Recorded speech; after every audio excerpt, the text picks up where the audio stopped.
All right. What is up, folks? Friday night, 7:30.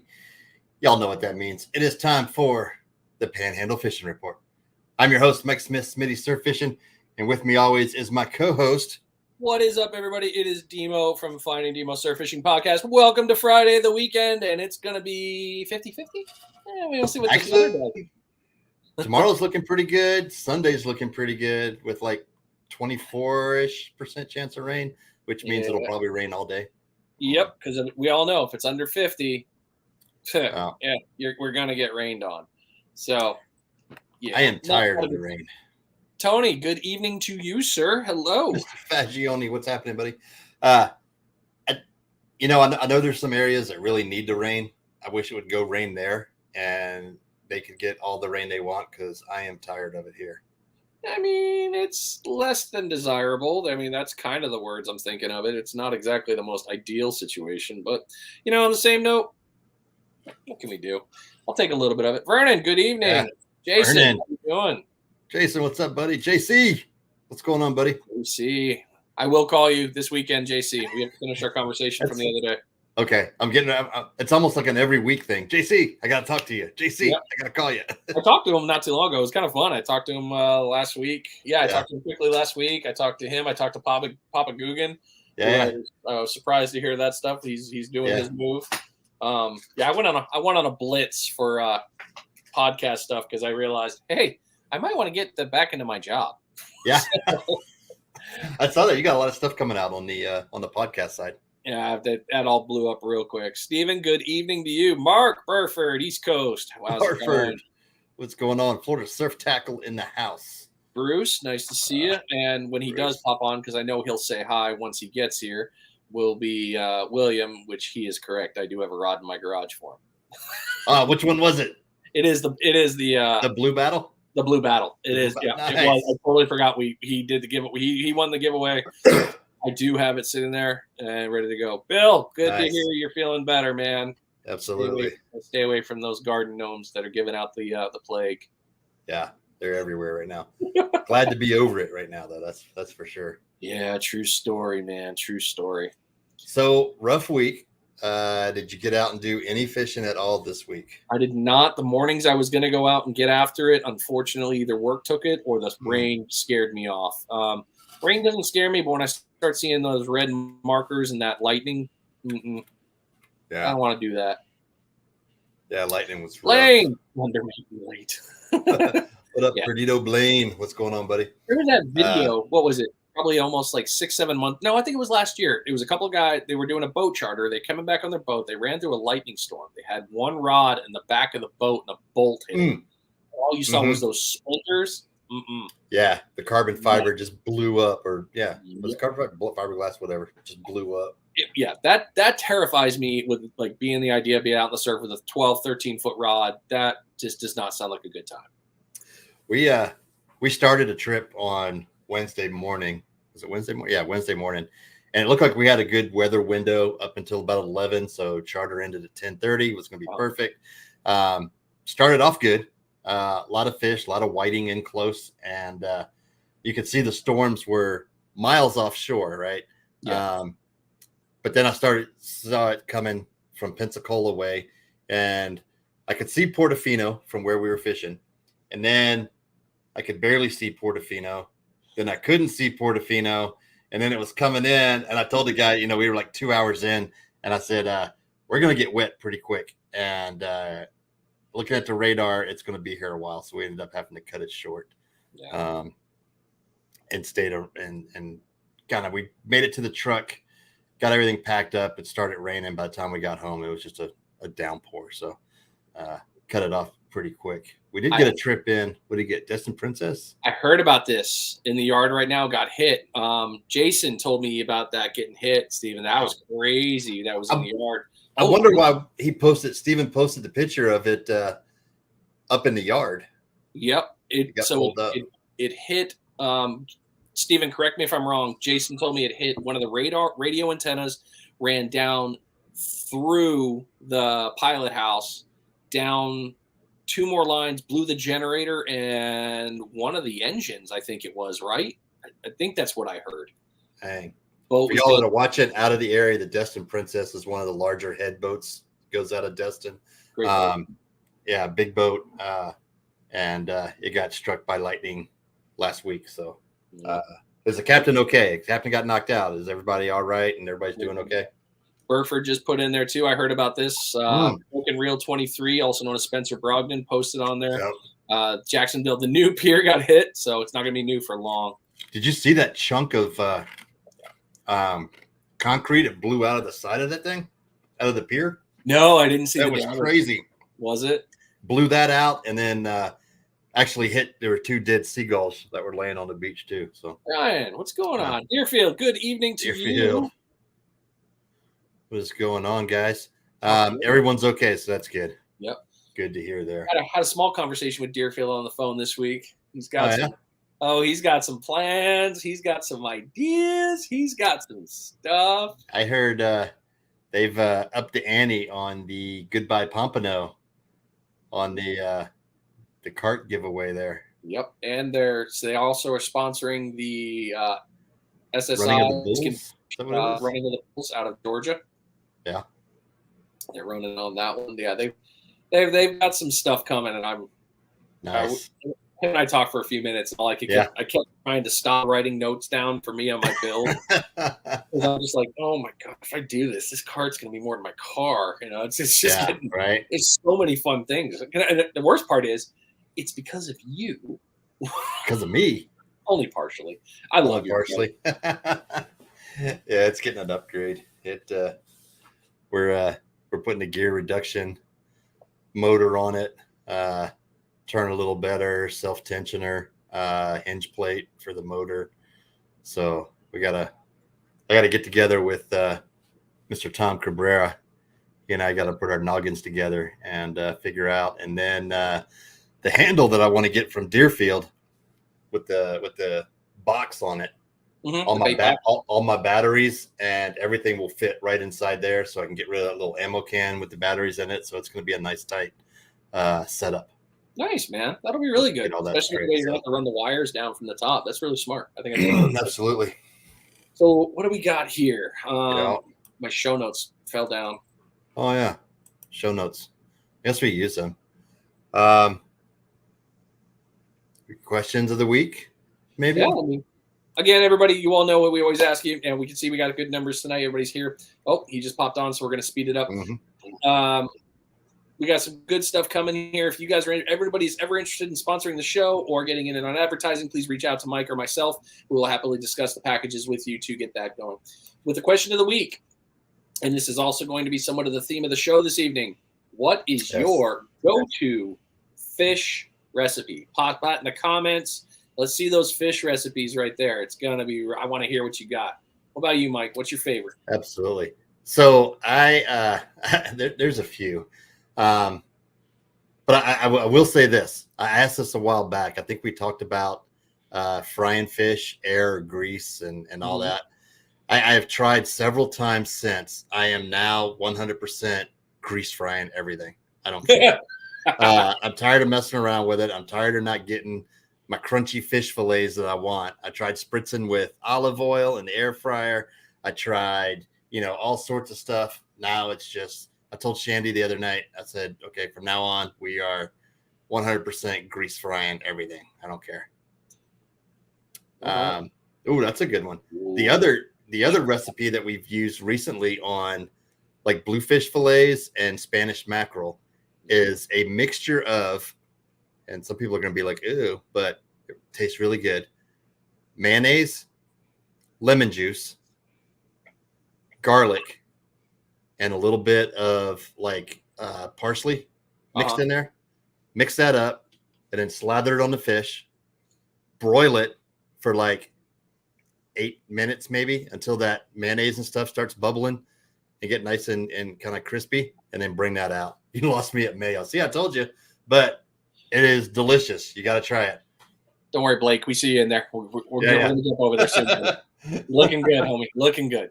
Yes, sexy man. All right. So mayo is a great binder. And I was watching a couple of those barbecue shows recently where guys were using mayonnaise as the binder. And, I think it would work out just fine. So Zatarain's fish fry. I've heard about the Zatarain's fish fry. I've Yeah. heard that stuff is naughty. So that's a good one right there. It's not hot enough for me. I tend to put more Cajun seasoning in it once I get the bag going. I dump more Cajun seasoning in there with the Zatarain's, get that going. House of Autry stuff is delicious. Their Hush Puppy mix is phenomenal. Hush Puppies need to go with fish. That's just my opinion. Oh yeah. So I'm a little bit low rent. Low rent. I know it's horrible, dude. Like I want to get creative with my recipes. I like to get in there and do those cleanup like that. Definitely on occasion. My latest norm now is I'm going to either go with just a good sprinkle of either Flavor God is the seasoning, one of the companies I found not too long ago that I really like. I like sprinkling on their Cajun with their garlic lovers and butter. Just throw it, and I throw it right on the Blackstone. Do the bottom flip flop, in, out, and done. Nice and good there, and then pair it with something good. It's just I want to get crazy with it, but I haven't been able to. I think if I had a Blackstone or a griddle like that, I would Weber's Montreal steak seasoning, because I put that on like everything. Yeah. Coat the fish down with that because it's got the salt, pepper, garlic, everything in there. Boom, flash it on the griddle, and then be done with it. Yep. Yeah, there's a lot. There's 100 different ways. We got a lot of great things in here. So somebody just posted. Did you post this one? Pancake mix is a game changer. It is. Pancake batter. That stuff, I've seen that not so long ago. I wouldn't have thought of that. I think it was on TikTok, actually. Damn TikTok. That damn thing gets me in trouble. But TikTok they were doing a lot with pancake batter, and it made that everything crisped up real good. Huh. So, I've been watching a lot of, I think it's, I want to butcher his name. It's either Chris Chu or Chris Chow. He's a Korean chef. A lot of his videos, right? And what he does is he'll coat it in a flour, right? And then fry it, and then bring it out, and then like beat the fried pieces, right? And then put it back in the fryer and do like a double fry on it, and it gets really crispy. You're inducing air initially into that, and then you're refrying it. It's like, looks so delicious. I haven't tried it yet, but double frying is definitely there. Ain't nothing wrong with double frying. I think that's the moneymaker right there. That's what I tell folks on the beach when they ask me, "Hey, is this edible?" I'm like, "Anything's edible. We can fry anything." The only thing I tell them we're not going to eat is the ladyfish because it's mushy, unless you want to make patties out of it.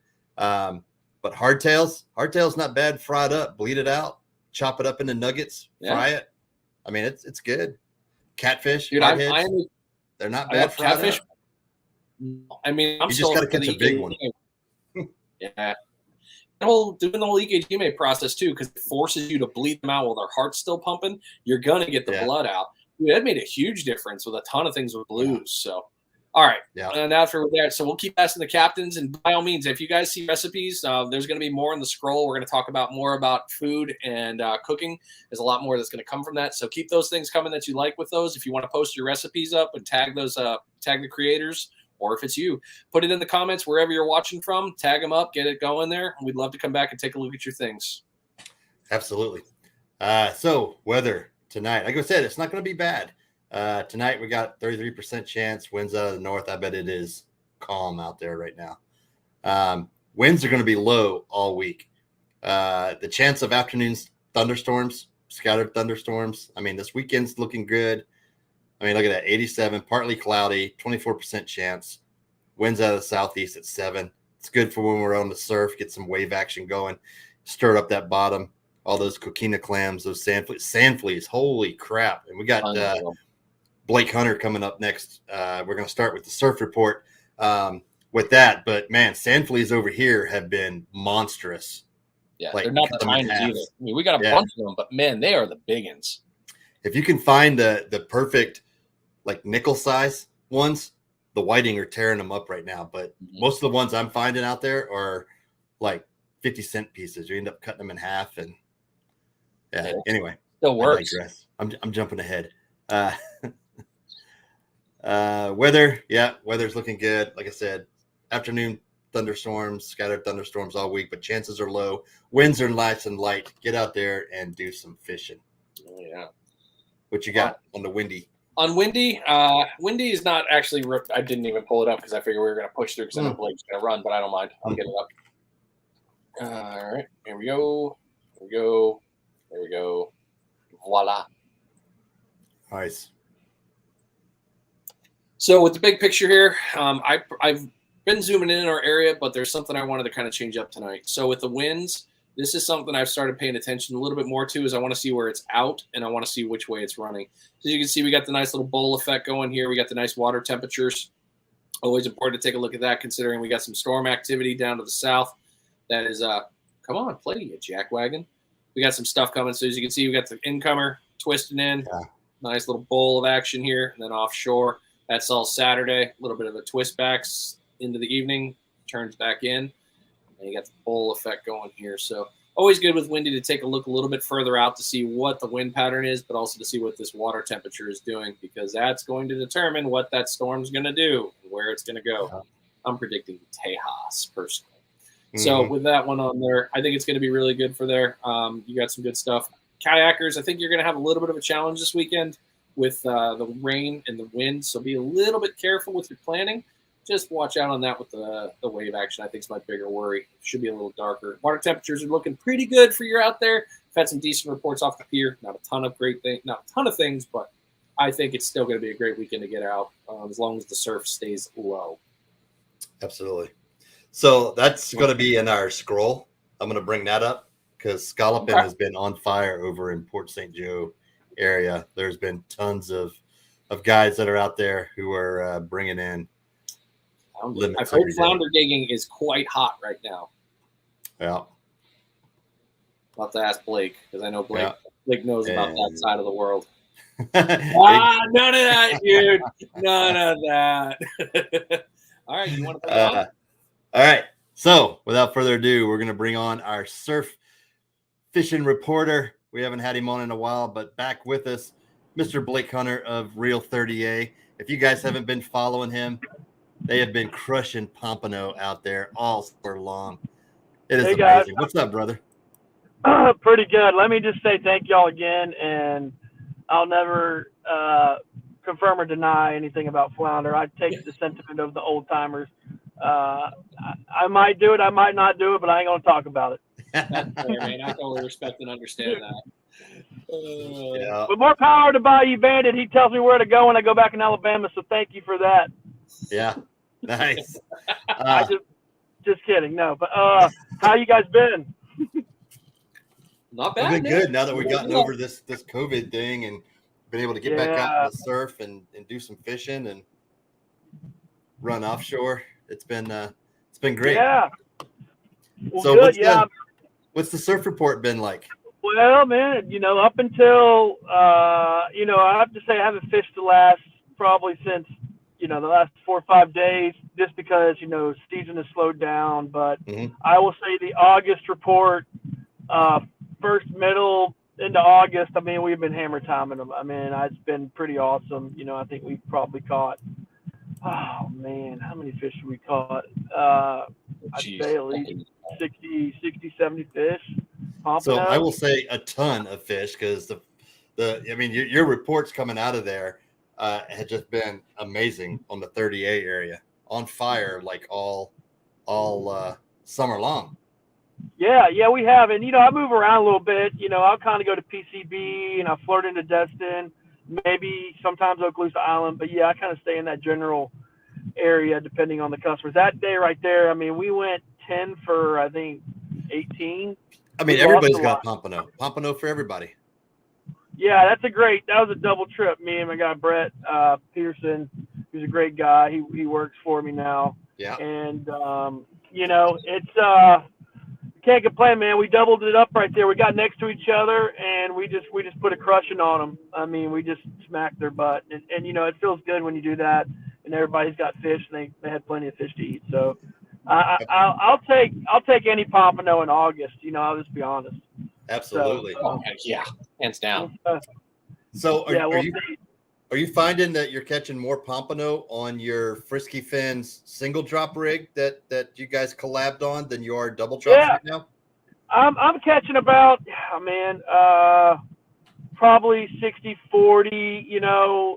It's all, I run single drops depending on the conditions. I'll run a single drop when it's a calmer condition. So like you're talking about, we have some really light and variable winds coming up. I don't like running a lot of terminal tackle or a lot of stuff. I'll go naked. I'll even take the floats off mine, or I'll go really small float, and I'll just run a single drop because I'm just trying to target one fish. Now, you know, I mean, yeah, it'd be nice to get a double, or, you know, it gets hit, or a ladyfish hits your bait, and, you know, you leave it out there, and maybe you got the second hook out there. You know, you don't have to reel it in and change your bait out. That's plus for double drops too. But yeah, I mean, I've run the single drop a little more when it's calmer conditions. That's why I made it, just to let everybody know. I mean, I didn't invent it. I just kind of brought it back to newer guys who never really used it, and it's a tool to use for you. You know, not pompano run springtime, other times of the year. Now, I love using the single drop when you've got a lot of current, you've got a big rip. Yeah, I love it rather than that, because I'm going to throw a big flea in there for a redfish or you know, hoping a big, you know, or a piece of shrimp for a whiting, or, you know, fish bites too, you know, in the wintertime, you know, as you know, as we get cooler in the cooler months and the sand fleas start going dormant, and like you're saying, yes, there's a lot of sand fleas. My God, we don't have the hammers this year. It's more those small to mediums, which has been nice. I mean, they should start getting bigger and bigger and bigger. But yeah, you know, that's where I use my single drop more, is throwing them into a cut. Now, I will say we haven't had too many cuts lately because the weather's been calm, right? You know, here hopefully we start getting cold fronts soon. The pompano start coming out of the bay, even though we've got plenty of fish on the beach. We can all speculate to why that is. I don't know. Yeah. I have a theory. I have a little bit of a theory, but I don't really know if it's true or not. It's just getting better, man, which is great for us because, you know, it just makes it more consistent to catch fish, you know, especially when you're dialed in on them. Yep. Absolutely. I would love it if we had over here, like right now, we have all the big sand fleas. If we had those smaller sand fleas over here, it's just that would be money for us, because the whiting right now are tearing them up. Our pompano over here are doing the same thing. And I don't know about over there where you're fishing, but I've noticed since I've been back out in the last probably month or so, our second bar is in a lot closer than it has been in a while. You know, it's always shifting out there, but I don't know if that's if it's doing the same thing all the way down the coast, but we don't have as big of a trough. And where it's really hit me, and I've noticed it a lot, is shark fishing. Normally I could go and I could drop between the first and second bar, and I'd be in like 12 foot of water, which is perfect right in that area. Catch some nice sharks coming through there. But now you're lucky if you're in 8 foot. I mean, the bar's in a lot closer. The ditch is not as deep. Well, yeah, I mean, I'll say just the 30A area, it's still out pretty far, and it usually stays out far. It might pinch in, you know, on a 100-yard stretch every once in a while, you know, but it really hasn't here. But I mean, that's good for y'all. That should make the fishing better, you know. In theory, really, for the pompano, because they run on both sides of that bar, right? And you know, bottleneck everything in. So that's you know, but man. I mean, it's been great. I mean, I can't complain. But yeah, the fleas, you know, I'm using mostly, you know, sand fleas with fish bites, and then, you know, on the rougher water days or right early, I'll use fish bites just to get the scent out there if it's before dark. And I'm really, you know, hammering down on that. I'm using mostly clam and shrimp. Mm-hmm. You know, that's what I'm catching the fish on. Awesome. Yeah. Good stuff. And yeah, clam and shrimp, that's definitely a go-to over here as well. And I'll really use that in the fall too. I mean, that's what I'll just tell everybody. I don't care. You know, as the fleas start going dormant, I'll really hammer using more synthetics, because that's what's around, and I'll just use that. I really like the clam a lot. The clam really gets it done. The East Coast guys really like it, but I really like the clam. Yeah, absolutely. You use a lot of the clams too, don't you, Brian? Clam is one of my favorites. I do like clam, but I've fallen more in love with the crab. Last year's crab for some reason, that recipe was on fire. It didn't matter what you threw on it. Everything loved that one. So between the clam and the crab are my prime two, with Dan Flukian right up there on number 3, probably. Nice. Good deal. Awesome. Well, man, you've been crushing it out there. We appreciate you taking time. Yeah. You're obviously on the way home from a trip, probably. And the kids. No, I just had to get out because the kids were asleep. I will say this to y'all real quick. I will have, as fall fishing gets up, I'm working on some new rods that I'm hopefully to come out with next year. I got 11.5. You guys be the first to break it for y'all. I'm coming out with 11.5 and a 12.5. Nice. So I'm really, really psyched about them. I put them in some different guys' hands. I'll say, it's what I'm looking for. I mean, so it's going to I'm trying to be unique. I'm trying to, there's much love. I love all the guys. I get along with everybody. So, I think there's enough room for everybody, and, more power to everybody who wants to, invent something and come out with it. So there you go. I'm excited about it. So we'll see how it goes. Awesome, man. I can't wait to see those. I know your 9.5 and 10 sixes are money. So, dude, they see these. And I meant to say this too. The 9-footer is a great pier rod. So if any guy wants to pier fish, it's stiff enough. I've had a lot of commercial guys buy it and use it for jigging on the pier. So it's a great, or throwing, lures. Yeah. So, they're good. They're a small to medium range rod. They're not your 12-footers like your over the bars and your daggers. But, it's a good little, they're short to mid range, which I will use. I don't push them as much on my personal stuff as I should, but I try not to be too cheesy when I push my own stuff. That's just me. I don't want to be like, maybe I should, since I'm personally selling stuff, but I'm gonna start. As you get into fall, we get calmer conditions. Another thing, I scale down from my 12s and I use more 9s and 10s when I'm fishing. Yeah, we've been talking about that over here. There's a few of us. And Justin Reed just popped on. Justin Reed Fishing. 9s are underrated rod. You're absolutely right. Yeah. I think that's most of Justin's arsenal is 9-foot rods.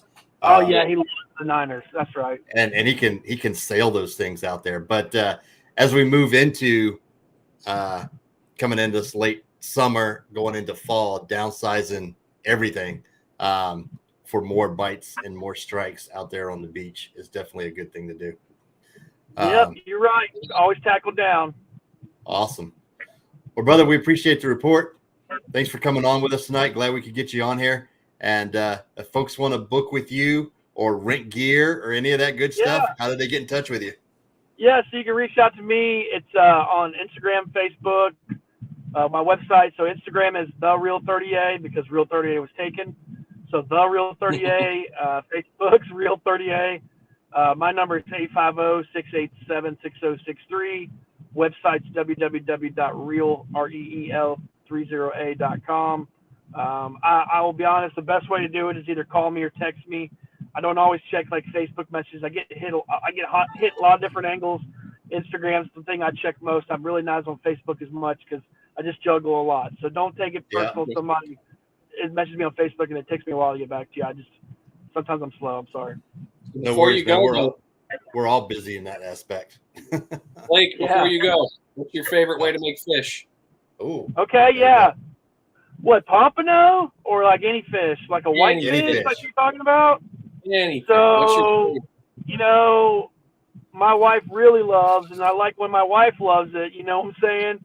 That I like to call it, it's a panko pompano. So I'll do a third panko, third Parmesan shredded with Romano. You can get that at Publix. The Parmesan shredded on Asiago. It's that 3-blend mix. Shredded. You got to have shredded. And then I'll do pecan chips, right? And then what I do is, you have to egg it or get it. Sometimes it'll fall off the pompano, but you have to get that batter in or you can egg wash it or just a little bit of water, I guess, or kind of needs to be wet. And then I do coconut oil on the skillet. I like coconut oil. So a coconut oil, get the skillet hot, and the skillet needs to be able to go in the oven, so not, rubberized, so I can throw it in the oven. So so basically I get a crisp, right? And then I finish in the oven for like 4 minutes on 325. with some jasmine rice. That's Oh, me. yeah. I try to eat clean now. You know, just me. I'm getting older. Yeah. I love the hush puppies. I love all that stuff you're saying. I don't really get to do that as much. My kids actually love it, but my wife stays on me pretty hard. She eats clean. So I like that. Going to what you were saying about the Zatarans, too, I do like that lemon Zatarans pre-mix. I used to use that all the time. Yeah. And my personal, somebody mentioned Old Bay, I think Deerfield, or I think Rob mentioned it, but I like, whoever mentioned it, sorry, I like Paul Prudhomme's Redfish Magic. So I like his little black Magic. Yeah, seasoning. Yeah. From Paul Prudhomme's. I'll put that on pasta. I do like Old Bay. You know, I mean, I use Old Bay too. But how I season my fish is I usually use Mrs. Dash without salt, and I'll use that, season it first, and then I'll season it after. But and then also I on the panko, when I pull it out of the oven, I'll squeeze a lemon on it. So dude, you're all like gourmet and shit, man. Yeah, that's it's like jasmine rice and a little bit of this and all this other stuff. But you got vinegar in your yeah. Dude, and my kids won't eat it. My kids will be like, give me some husk. Yeah. My kids like, give me French fries. I want chicken nuggets. Yeah, I want mac and cheese. I'm like, I just made you the best damn meal. I caught the fish. I plucked the rice from the field, and you're not going to eat it?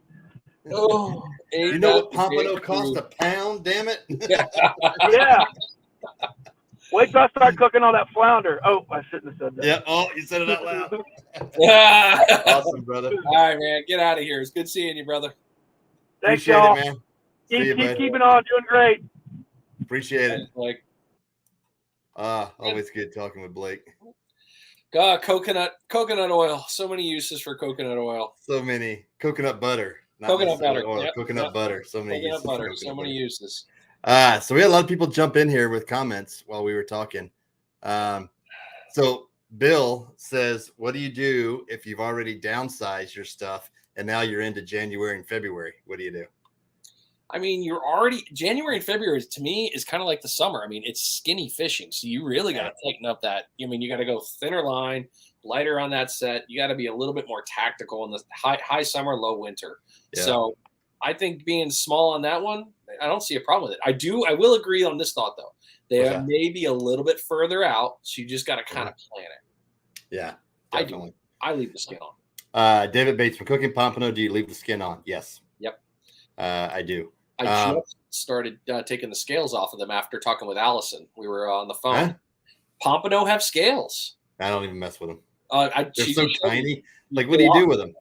You shaving them like a tuna? Kind of, yeah. You just shave it, and it just gets this the skin a little bit crispier. Yeah.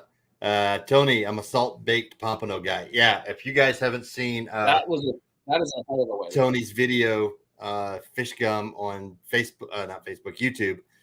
The salt baked pompano looks amazing.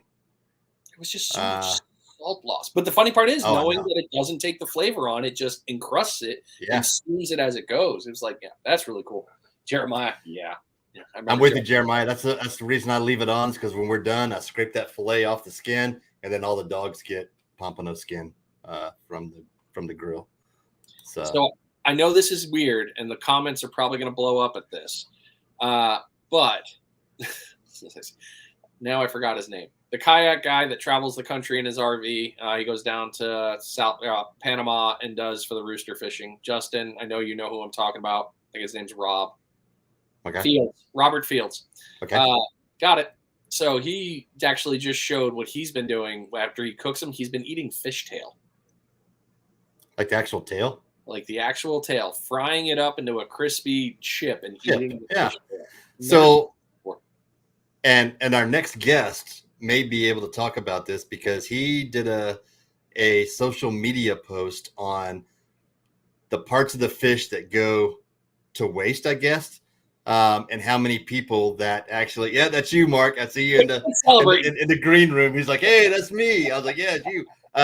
On parts of the fish that actually go to waste that people don't even think about cleaning and eating.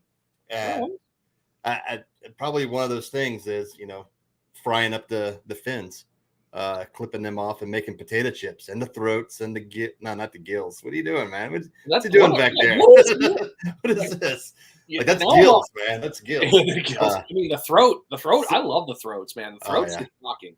I regretted throwing throats away until I learned about it. But yeah, so Deerfield, that's a while back. What am I sipping on tonight? Tonight is Shipwreck rum, coconut flavored, in honor of our guy Mark Hotze, who introduced us to that. But I'm not drinking it straight tonight. I'm actually mixing it with a little bit of pineapple juice over here. It's pretty tasty. I don't have a charter in the morning, so we're good. I clicked your thing. Oh, sorry. Here we go. September, October, November, use the same size base but one color. Have pretty good luck. Don't really drop down because winter and fishing deep holes and bridges. That makes sense. Yeah, for the boat side, I totally can understand that, Bill. On the surf one, little different, not by much, but yes, in the winter. I mean, I'm going out in my kayak in the winter and I'm hitting pilings. I'm going the same way you are. I'm going that style, and I'm going out in, my host's boat. Absolutely. Chris Florence says clients get the fillets, captains keep the throats. Absolutely. Oh, dude. That's just the way it works. I mean, you filleted the fish for them, you put it in the baggie, and they think you're throwing the rest of it overboard. You're cutting them throats out and bringing them home. All right.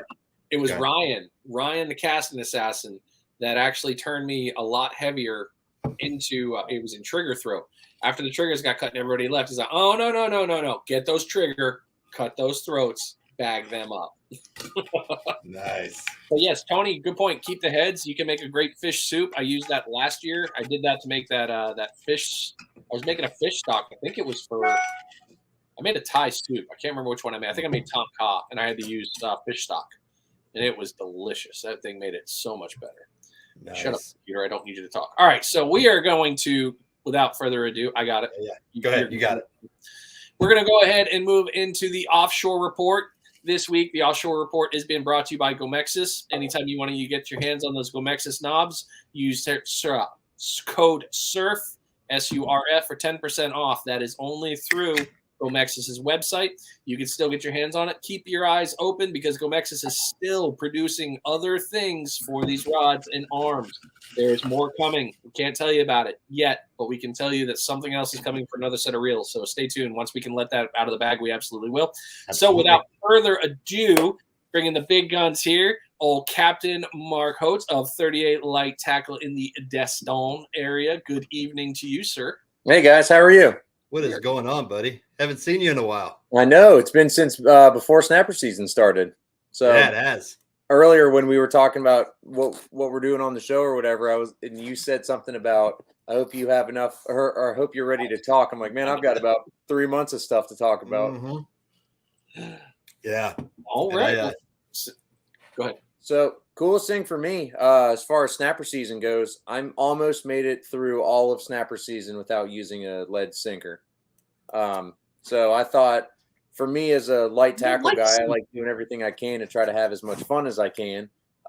And with people who have maybe never fished before.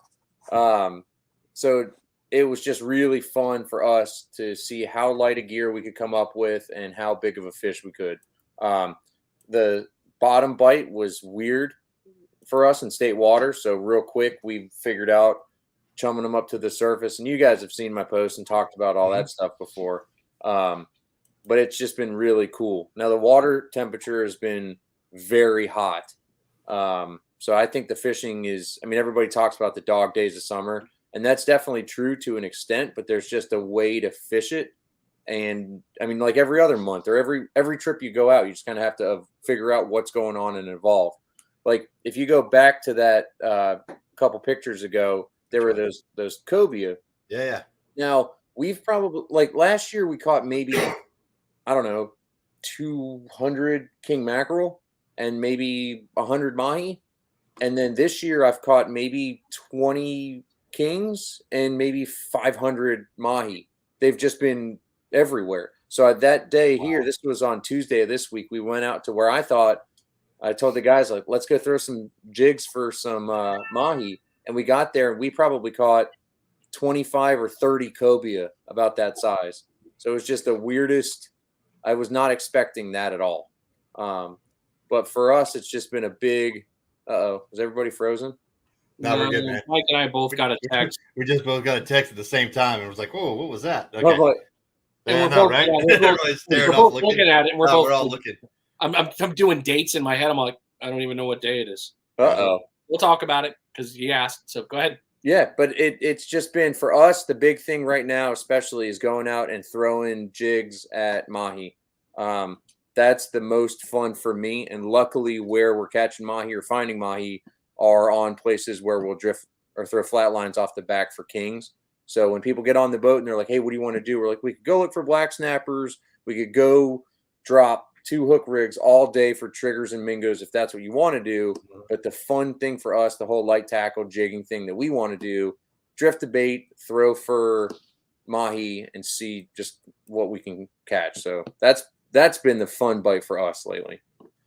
I mean, absolutely. And you're onto that, the whole light tackle thing. That is, because I've been picking your brain on some things offline, and that's what my son Jack and I have been going out and doing. And I've gotten to the point now, I would much rather catch things on light tackle than horse something up on a big rod and reel. Light tackle is just so much more fun.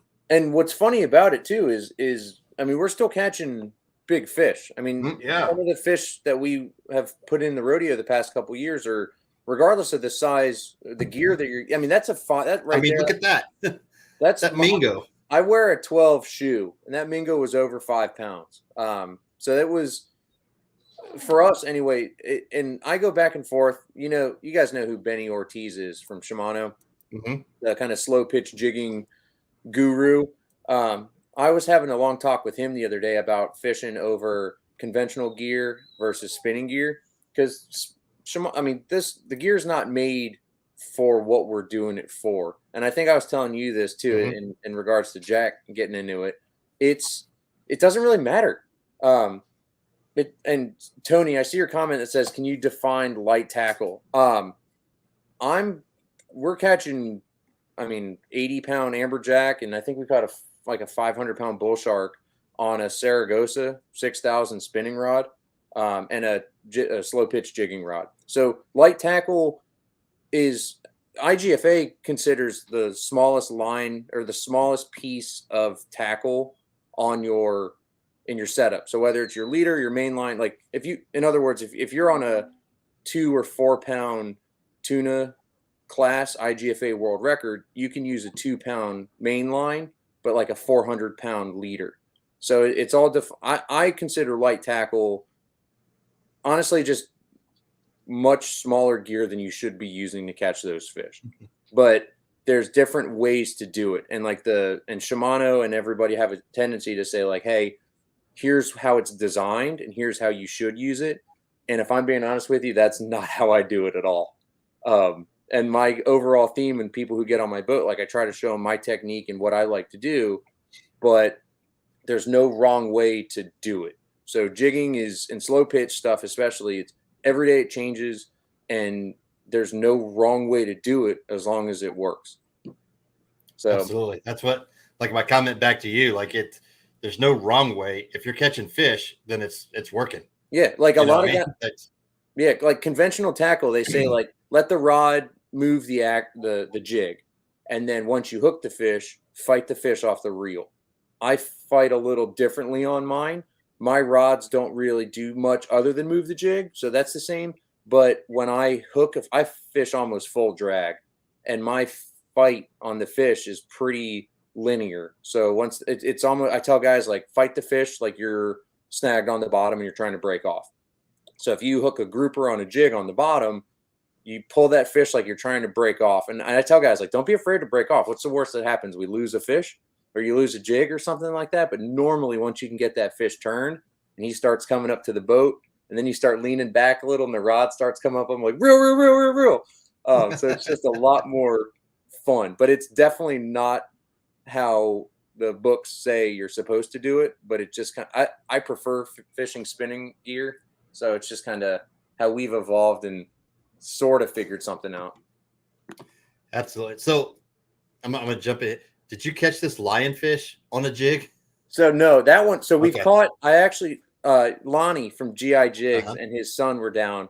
we caught two. So I'll never forget this for the rest of my life, because Elrod, Lonnie's son, hooks a lionfish and he gets it up to the boat. And I was so shocked that he caught it on a rain minnow that I was like, it's an angelfish. And everybody was like, no, that's a lionfish. And then, so we moved spots. We go to another spot. He dropped that purple, they call it churple. They dropped the churple rain minnow, and he's fighting this fish. And he goes, oh, I got another lionfish. I'm like, no, you don't. Like, I promise you don't.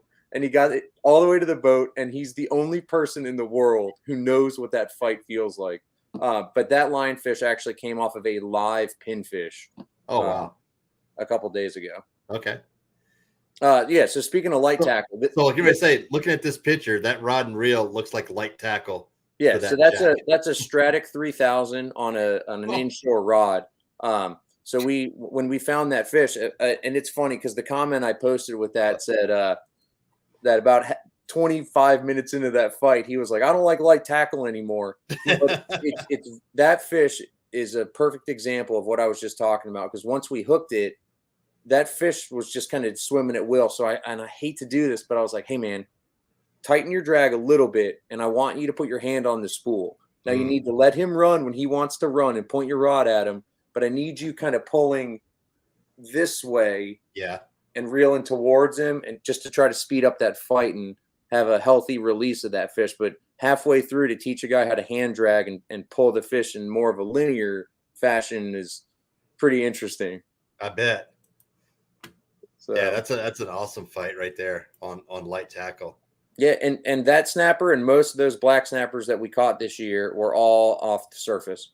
It's just a really fun snapper season for us, and those are all jigs.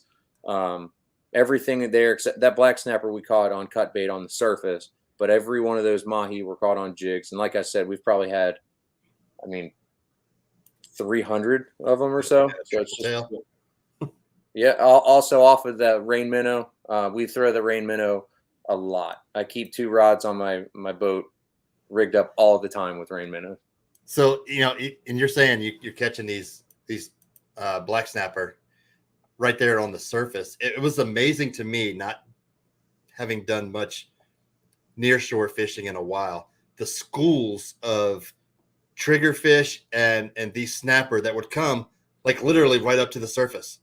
Like they were sitting there, you could chum them up, you throw out there, and then they're right there sitting there on the surface. It was amazing to see. We've had some of these fish pretty much jumping into the side of my boat. So before we start bottom fishing, I kind of throw things. I feel like it helps the bottom bite a little bit too when you get them all excited and feeding. But man, those black snappers can be really, really tough to get the bite. I bet. Another nice fish coming in. Tony now is rain minnow with jig.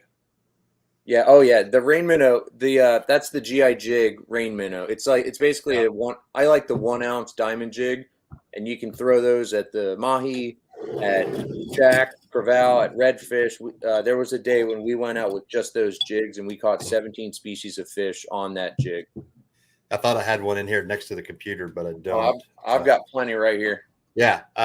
And Lonnie at or LJ at Captain LJ at GI Jigs is a great sponsor of the show. If you guys are interested in purchasing those, visit his site, use code PFR, and you will get a 10% discount. So we do have rain minnows. I don't know why I wasn't thinking that was a rain minnow. Oh yeah. And it's funny. I mean, if you look at it, I have a picture I can send you guys too of a fish that we caught not too long ago, and I cut him open just to see what he was feeding on, and every fish that came out of his belly looked identical to that jig. Oh, I bet. When you start paying attention to those things, and early morning on the surf is the same thing. Up in close, those rain minnows are in there, those bluefish, the ladyfish, all those things are in there, just gorging on those things.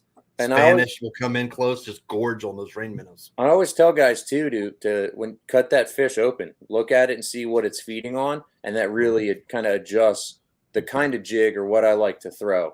And I mean, a lot of those black snappers, if you look at where they're hiding in the water column, they're not feeding on cigar minnows and big cut baits and everything like the snappers are.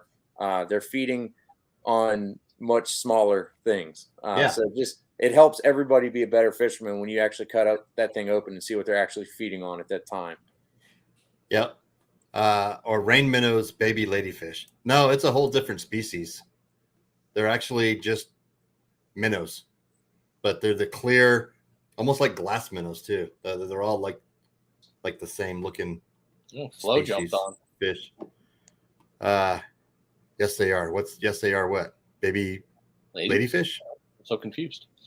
I'm so confused. Anyway, so the offshore bite right now, I mean, based on everything you're showing here, I mean, you got the black snapper cruising to the top one. You got the mahi going nuts. Kayla killing a monster. Yeah. For me, the big thing now, oh man, that fish was something else right there. On fly? Look at that. Yeah. Because, black snappers can be to get to a bite anyway. So to catch them on fly was pretty cool for us. And that was not a one-off. We duplicated that. So that one felt pretty good. But for us offshore right now, I'm telling everybody we could go out. We can 2-hook fish for mingos and triggers. And you guys know the deal. You'll catch 200 14-inch fish to get one that's the right size. Unless you get out in a little deeper water for more consistent mingos. Tim and I were out on a guy's boat over the weekend, and we were just hammering. I mean, they were all 3 to 5 pound mingos. In a little deeper water, state water is a little slow. So for me, I like to go try to have fun and kind of convince everybody, let's go throw jigs, let's catch food. Hopefully we find some mahi. If not, maybe we can find kings, but just jig and have fun because we're not fishing for sustenance. If we get food, great, but that's not what my fishing boat's all about. Right. And jigging is a lot more engaging too for clients. I'm sure it's active. You're casting, you're doing, you're constantly moving and not just waiting on the bite. Yeah. And I tell everybody too, you're going to earn it. When you get that bite, it's worth it. You're going to get to set the hook on it. You're going to fight it. You're going to know when there's a fish on. So it's pretty cool. Absolutely. Oh, somebody getting excited. Uh-oh. That's our puppy. So with all these fish that you're catching, what is your go-to fish recipe? All right. So I've been thinking about this and I'm torn and I'll make it quick, but I'm torn on 4 different things. One, I love ceviche. So we've got a good ceviche recipe that probably takes too long to describe right now. 2, I like, and I just want to be clear here. And after listening to Blake, I just want to say that it seems like the farther east you get, the fishermen get a little bit better. I'm totally kidding, by the way. Sorry, but I'm kidding. Just because of the whole 38 report. So definitely ceviche. I like. We do a lot of baked stuff with Parmesan and breadcrumbs. The throats are awesome. We do a unagi. It's like an eel sauce. Okay. It's like sake, soy sauce, and I don't know. We'll make this eel sauce and just drizzle it over the throats on the charcoal grill. So nice. That's a big one for us. That's kind of been our go-to lately. And then Kayla has developed the world's best tuna recipe. You don't have to say that because she's sitting right there. And it's a thing. And we've got the Blackfin Tuna seminar coming up the first Tuesday in September. So tuna's on my mind, and I'm writing a big article now for Florida Sport Fishing Magazine about Blackfin tuna up here.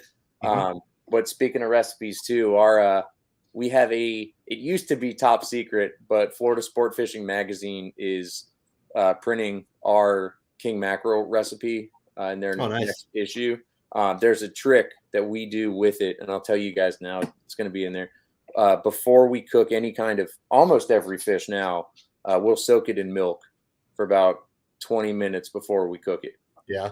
So that's kind of our big trick on cubing that. I mean, obviously, in Demo, all about ikejime, but if we kill the fish, prepare it right, or process it in the right way, bleed it out, cut the bloodline out, cube it, soak it in milk, then dip it in an egg wash, and then in the breadcrumbs or whatever if you guys are going to fry it. But that whole recipe is going to be in the magazine. So that one will be pretty cool to check out. Awesome.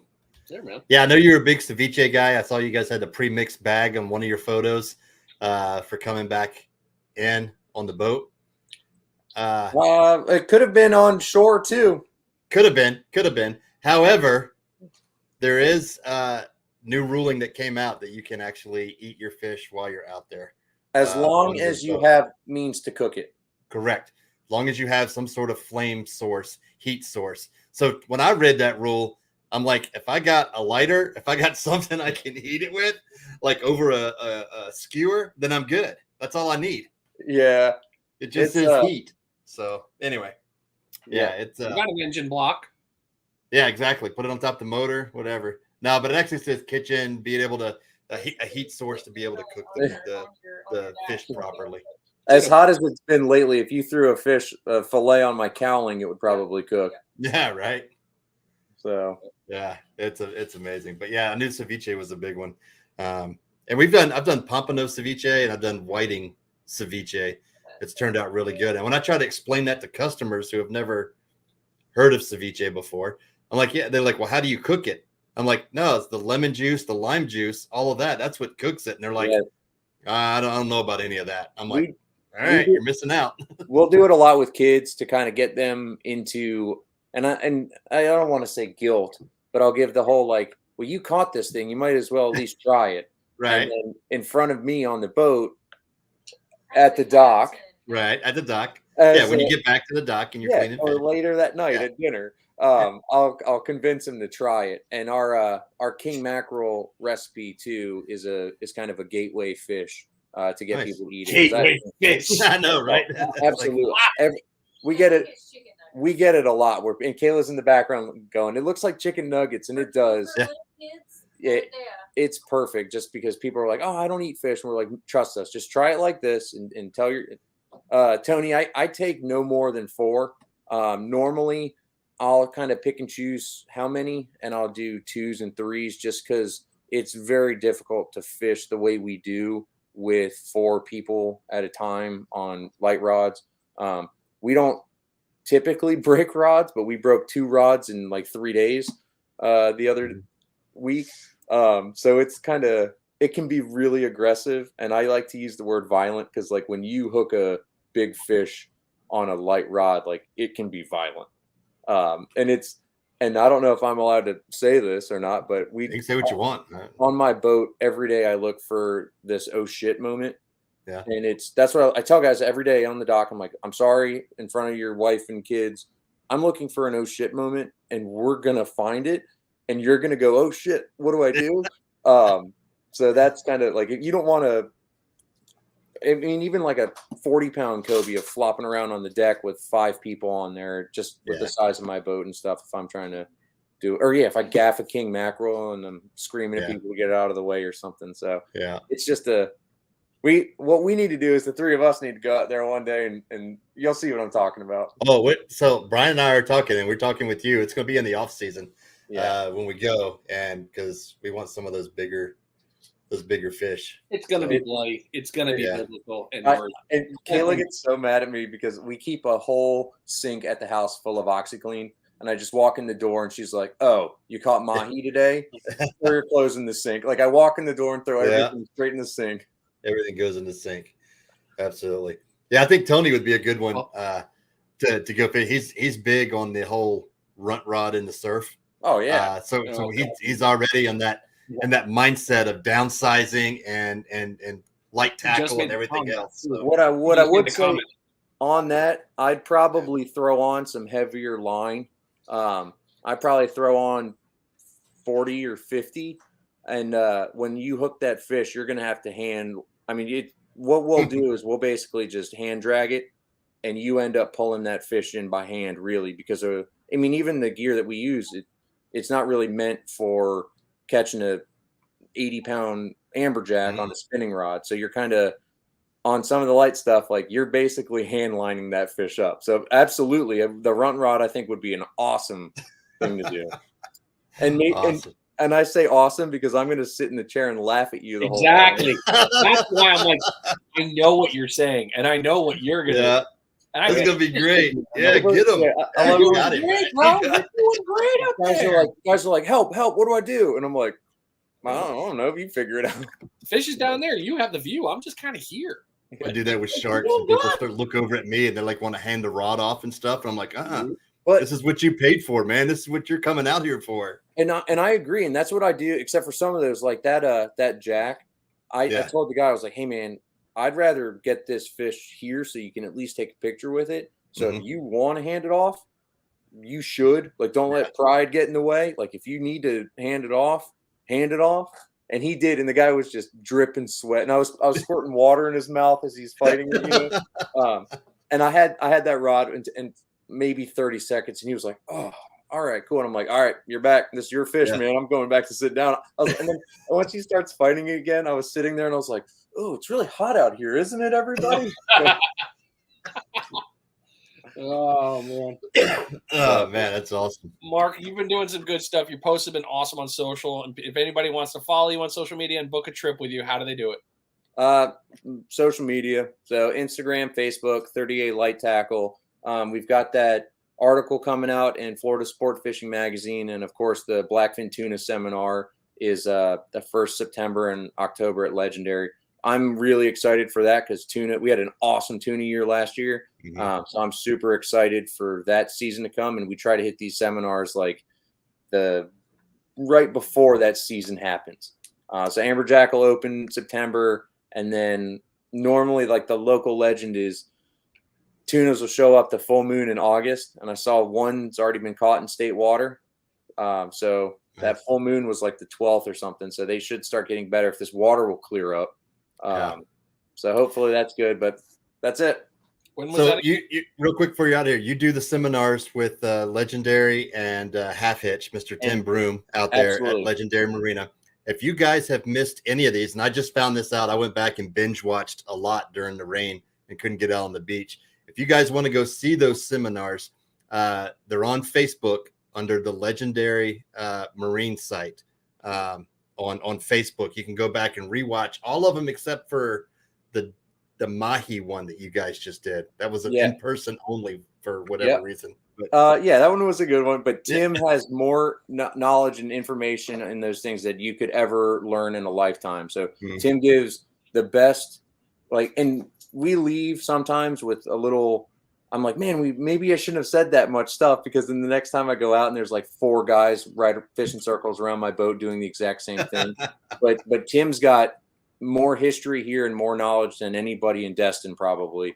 So it's kind of an honor to be up there with him. And every time I'm up there and doing one of these, I learn a whole lot from him too. So it's awesome. It's really cool stuff. Good stuff. Awesome, bud. We appreciate the report. Thanks for joining us tonight. We'll get you back on here soon. Cheers, man. Cheers, guys. Thanks for having me. See you, buddy. All right, Chris. I know you're getting impatient back there. I can see you fidgeting. I can see it fidgeting. He's jumped on, jumped off. I've seen him here, there, and everywhere. Connection a couple times, I think, is what it was. I think that's all. He was just losing the connecting piece. Yeah. All right. Well, go ahead. You got him. Yeah, I mean, you've already got his banner up, but I mean, the least I can do is introduce this guy. There you go. We are going into the fun old inshore fishing report, which is brought to you by GI Jigs. Use code PFR to get 10% off your order from GI Jigs. Great ones. We were just talking about it. You just heard it. So without further ado, Captain Chris, welcome to the show. Gentlemen, how are you guys? Sorry, internet is spotty tonight for some reason. Anyway, how's everybody doing? We're doing good, man. Great. Good. Well, fishing's hot over here. Had double trips today. Trout bite still on fire for me. Mirror Dean. That has been the absolute kicker for me right now. I think we caught a total of like 40 trout today between both trips. Nice. Live bait, throwing a lot of pinfish right now. Little mini pinfish has been the ticket. I'm not even wasting time on shrimp right now. Those larger 15, 16, 17-inch trout, they're wanting a pinfish right now. So it was real good today. We've been fighting rain every day right now. I think between Flo and I, man, we're on the radios together all day trying to run from clouds and, trying to find a new technique, what we could do. But it's been good. Like I said, that trout bite has not stopped for me. So a lot of big bulls. I know you're saying mirrodines, but when you're using live bait, are they under popping corks, or are you just? They are. Yep. So I'm just using them. Yep. Just using a little 2.5, 3-inch pinfish, throwing it underneath the popping cork, one of those Undertaker popping corks. And I mean, you don't have to do anything, just let it float. We're catching most of our fish in probably 3.5 foot of water. Outgoing tide has been just an absolute key for me right now. Yeah, that's we had Captain Bill on last week, and he was saying the same thing over here. 2.5, 3 to 3.5 foot of water right in that range is been the hot spot for trout right now. It's been great. Our bait fish is such an abundance over here right now. I heard you guys talk about rain minnows. We've got a lot of rain minnows right now. Finger mullet. I see glass minnows. So key I tell most of my clients, if you can get that bait close to that bait ball, you're going to get bit, and that's how it's been for us last probably week and a half now. Like I said, trout bite, ladyfish bite's been on fire. I mean, it's fun for clients who never caught one. It's a poor man's tarpon is what I call them. Absolutely. And then these bull redfish, at every trip on our way in, we got about an hour left. And I said, all right, you guys really want to go catch a fish now? We'll go hit up one of the old areas. And let me tell you, man, drop a pinfish and it is on like Donkey Kong. That is amazing. Look at that bronze color. I mean, that's just a beautiful redfish right there. Yeah, it's funny, when I talk to the clients about these bull reds, because they've never caught one. I'm like, okay, this is how it's going to go. That rod's going to double over. I'm going to hand it to you, and you're going to reel until you can't stop reeling. I said, you're going to hate me by the end of this trip. And let me tell you, it happens every time. You'll get 5 or 6 runs. They'll see the bottom of the boat. They take off again, and they ask me, Captain Chris, when's it going to end? I'm like, I don't know. We'll see. So it's been awesome. Absolutely. That's a beautiful redfish right there too. Yeah, it's been great, guys. So top water bite's pretty good first thing in the morning. Still using some Zara spooks, using some voodoo shrimps. But like I said, it's hard, man. When I get out there, like these other charter captains, every day's different. It's like a light switch, but there is never a day I don't have at least 3 or 4 electric chicken mirrodines ready to roll, because I promise you that is my go-to backup lure. It doesn't matter. If they're not eating live bait, we're going to throw a mirrodine for sure. Now, when you say the electric chicken color, are you talking the pink on top, like chartreuse on the side pattern?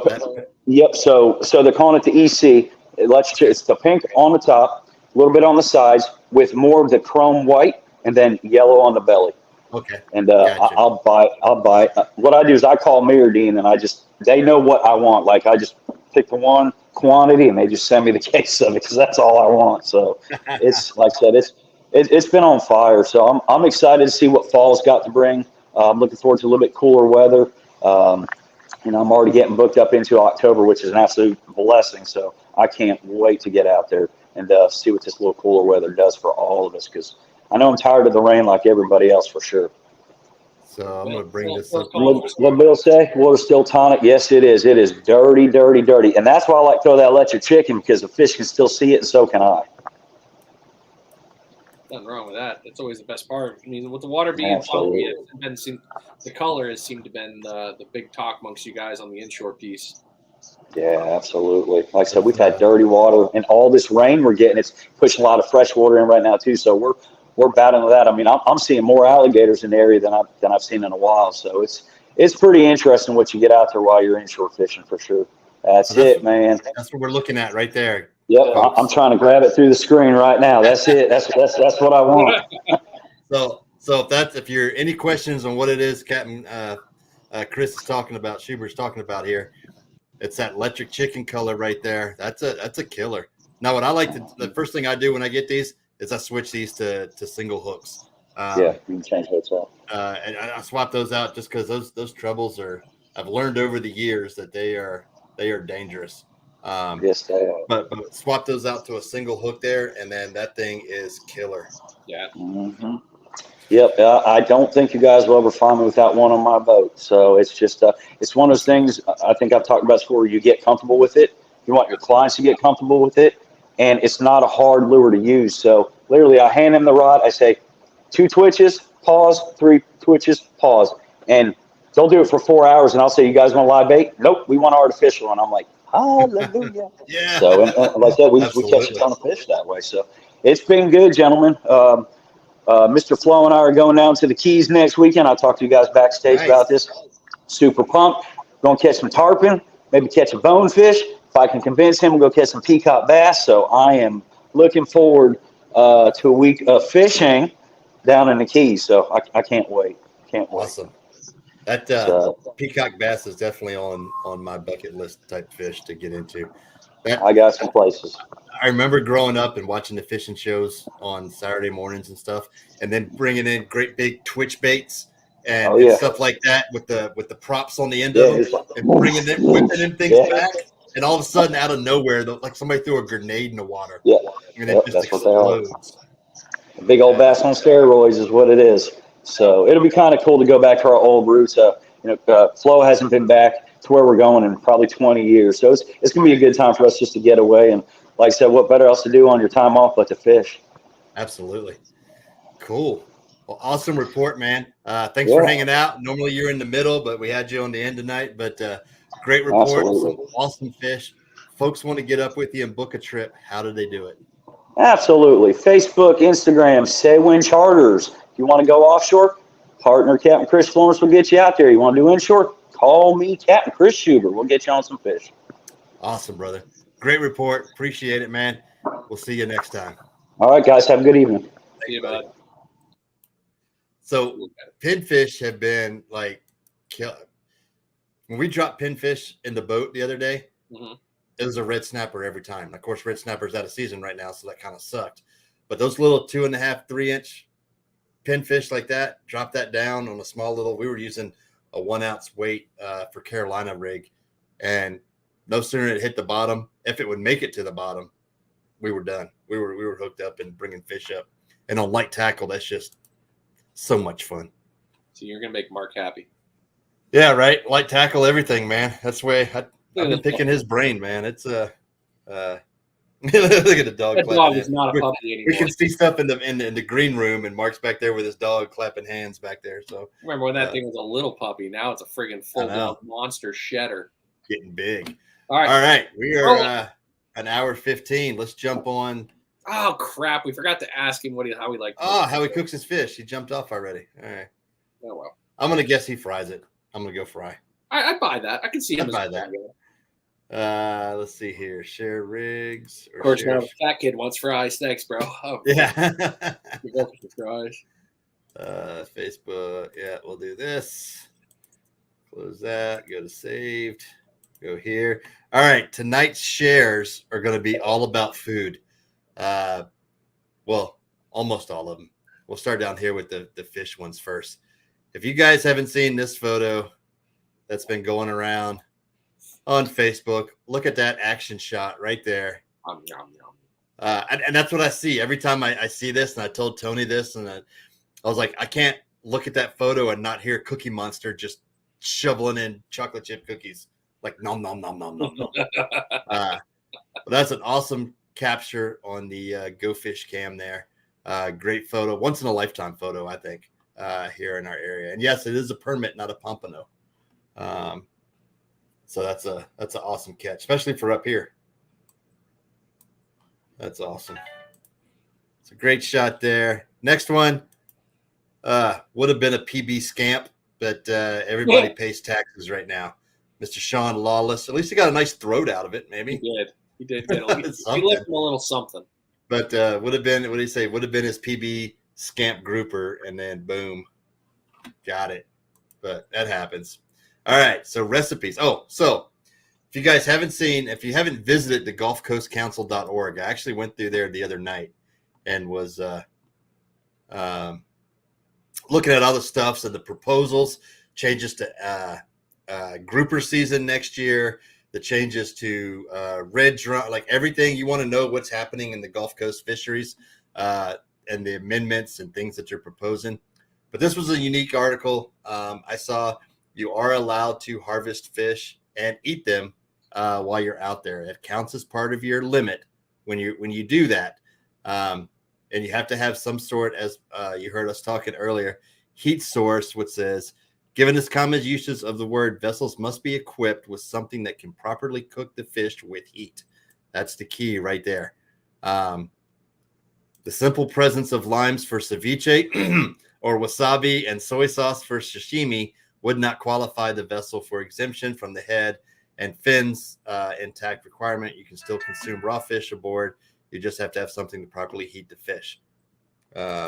So that's a new change that came out. You're allowed to do that, which I thought was neat. And I really didn't know that you had to have something that telling you. I just thought you always could. But if you're gonna do it, you got to do it right. Just put a little Coleman stove on the boat. Put it in one of the bays. There you go. All right. Recipe for crispy fish sticks. Why is your stuff not coming up? Is it not? How about now? Is it showing? I mean, all I see is the recipe for. I see your save window. I don't see the things popping up. Really? Yeah. Do you have them on a different tab? Oh, you know why? Because it opens another tab. But still showing me the same thing here. Yeah, no. So what's happening is I'm sharing one screen, but I'm not sharing. Let's try this. StreamYard, share. Now it's going to share screen. Because the honor system, Bill. We're honorable. Yeah, right. All right, so you see that? I don't see anything. You're not sharing screen. What? Come on now. Oh, I got to click share. There we go. All right, so do you see this now? I see your main screen of, yes, now I see your tabs. Okay, so now you see this. So I'm going to click on this tab. Yep, came right up. And then now we're seeing the crispy fish and all the stuff I've ordered from boatparts.net or whatever. Apparently you've been ordering some stuff. Yeah, I have. No, I don't need to see boats.net. Close that. What is going on here? Crispy fish sticks. There we go. Look at that. Great recipe. Eggs, breadcrumb, flour. This is 450 grams, but I don't know. It's metric system.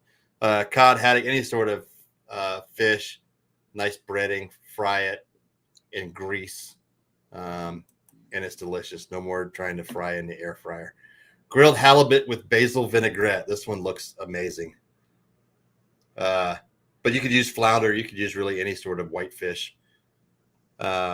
Great recipe there.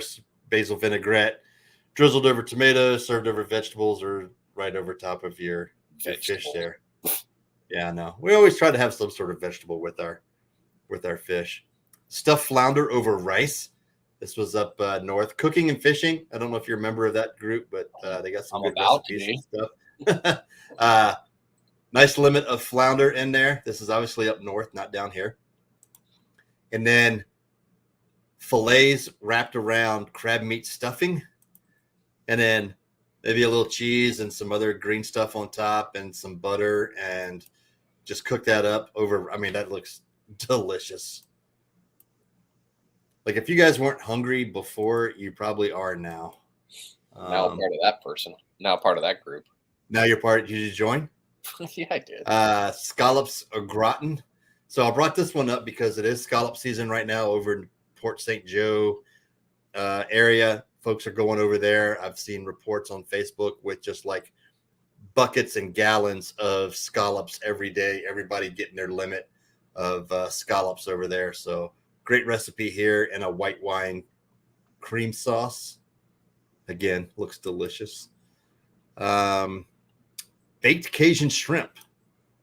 This is a good one I have saved for a while. This doesn't take much.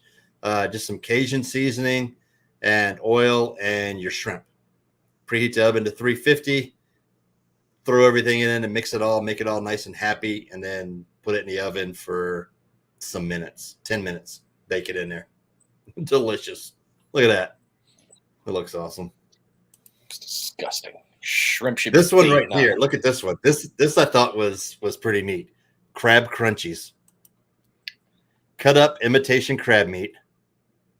I could eat that. Okay. Yeah.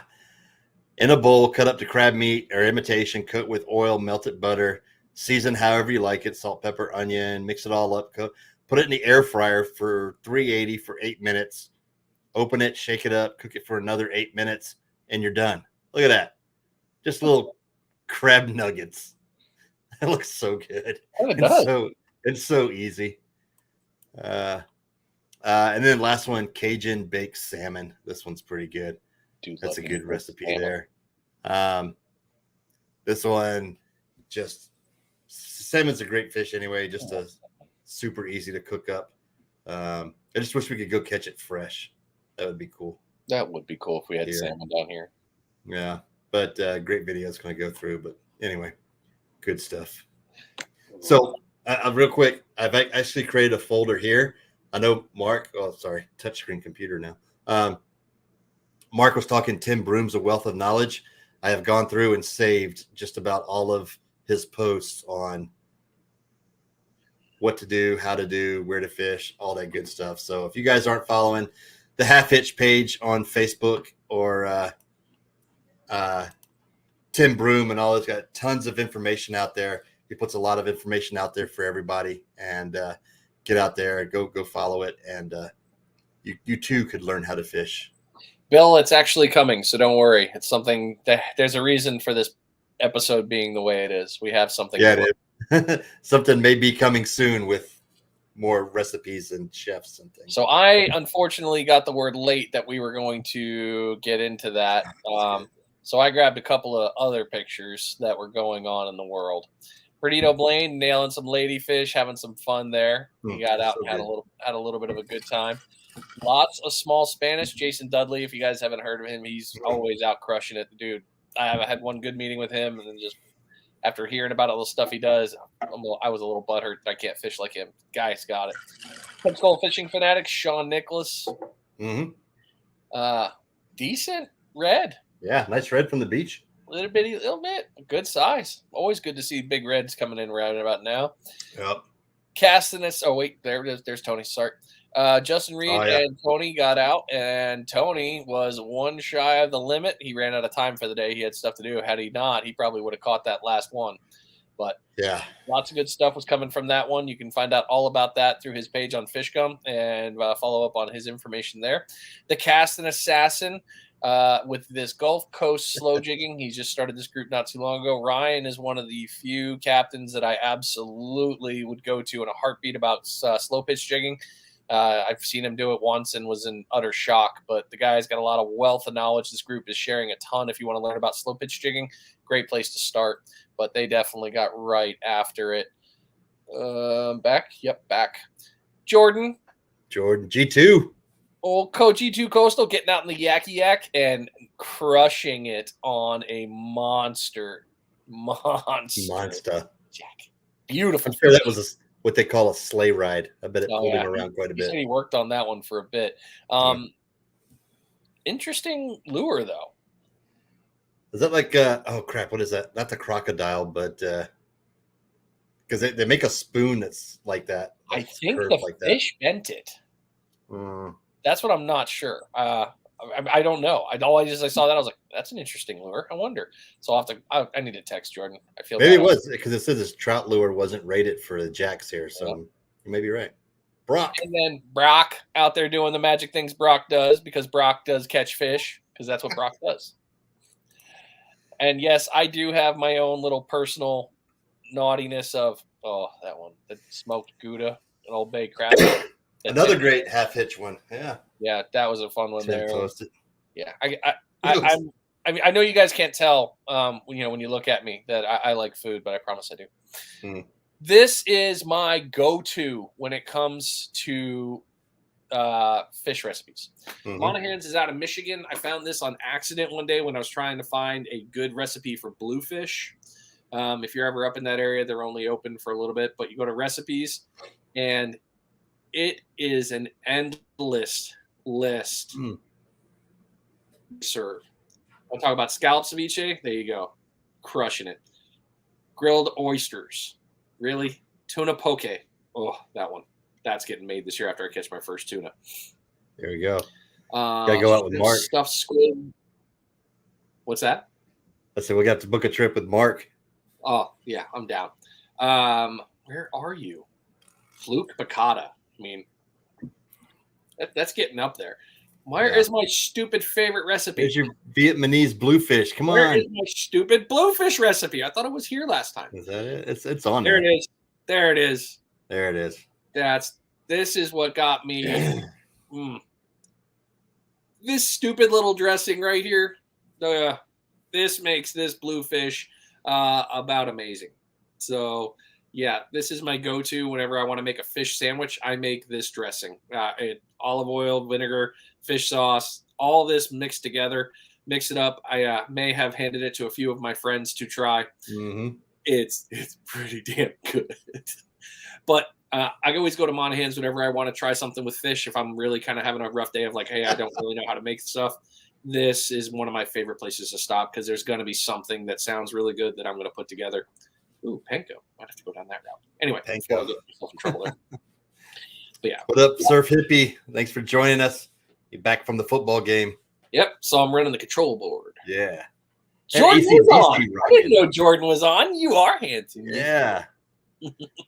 Soft body hover shab from Academy. Oh, did it bend it? I guess it tore it up. Crocodile spoon. You're right, Bill. That's what I was thinking of. On there. All matters. You won. Yeah. This episode of Panhandle Fishing Report was about recipes and food. That's what we were going after. That was our theme tonight. Because everybody has one. I'm sure that, like we said, what's your go-to for everything? Bent the wire that runs through the body. Gotcha. Damn, that's a powerful bite. Yeah. A normal person that would be commenting is not here tonight, and I'm very upset with her, and I'm going to have to text her and say, you were missed. You needed tonight. Tonight was her show to jump on. And mad at me for not, because last week, it didn't show her name, and I was like, who the hell is that? But she may be on soon, so. G2 had that rig bent, yep. Yeah, but again, so yes, Smitty and I were talking earlier. We were saying things are going to be coming with food. There is going to be some stuff coming. We have heard you. There have been numerous comments of, hey, can we talk about food? Yes, and we will have some stuff coming with that. So please be patient. As you know, Mike and I grow this as fast as we possibly can while Mike is still running his charter business and I'm still running my RV business. Mm-hmm. We're always doing our stuff to try to get it out there. So please be patient. If you do have ideas for the show, do not hesitate. Send that in. We are always open to listening to it, and we're always open to making this bigger, better, and bringing you more information because we want you all to catch fish and come back and celebrate you guys doing it with your pictures. Absolutely. Well, I couldn't have said it better myself. That was great. All right, folks. Been a great show. A lot of great information. Inshore, offshore, surf pier, or Rendering Talk pier, but surf reports. It's a lot of great information. Each week we work hard. Our captains work hard to bring you some good information so you can go out there and catch fish. With all that said, appreciate everybody tuning in. Don't forget to share, send everything out.